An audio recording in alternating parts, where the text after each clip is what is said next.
The literary origins of Nosferatu can be traced back to the Gothic literature of the 19th century. This iconic character finds its genesis in Bram Stoker's Dracula, published in 1897. Stoker's Count Dracula is the archetype from which Nosferatu draws inspiration.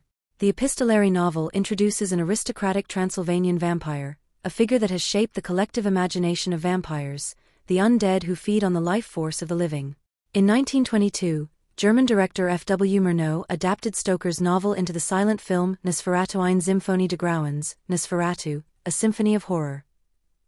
To avoid copyright issues, Murnau changed the characters' names. Count Dracula became Count Orlok, known as Nosferatu. While Stoker's Dracula maintains an aura of seductive nobility, Nosferatu embodies a more bestial and repulsive aspect. This visual interpretation has contributed to creating a distinct iconography in the landscape of literary and cinematic vampires. The figure of Nosferatu, though derived from Dracula, has acquired its own identity in the cultural imagination. Its unsettling aesthetics and more animalistic nature have allowed the character of Nosferatu to become an iconic entity in vampire mythology. Nosferatu represents ancestral fears and cultural taboos. Its persistence in popular culture testifies to the enduring power of Gothic narratives in exploring the shadows of the human soul. The history of Nosferatu in cinema and literature is a fascinating journey through the evolution of the vampire in the collective imagination. The term Nosferatu became synonymous with vampire thanks to the 1922 film adaptation.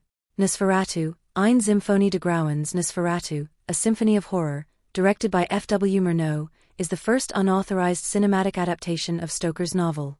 The film introduces the character of Count Orlok, played by Max Schreck, whose grotesque and disturbing image has defined the aesthetics of the vampire for generations. Murnau's film, despite legal troubles with Stoker's heirs, has become a classic of German expressionist cinema.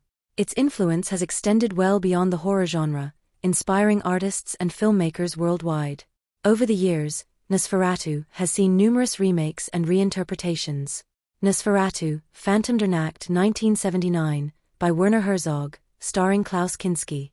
Shadow of the Vampire 2000, and various theatrical adaptations. In modern literature, the concept of Nosferatu has continued to evolve in novels. Stephen King's Salem's Lot 1975 features vampires reminiscent of Count Orlok. Elizabeth Kostova's The Historian, 2005, explores the historical origins of Dracula. Ultimately, Nosferatu has helped define an alternative to the romantic and seductive vampire, presenting a more monstrous and primordial creature. This duality continues to influence representations of vampires in popular culture. In conclusion, the story of Nosferatu in cinema and literature is a fascinating example of how an iconic image can evolve and persist in the collective imagination. From a controversial interpretation of a literary classic, Nosferatu has become an enduring symbol of supernatural terror, continuing to inspire and influence artists and storytellers to this day.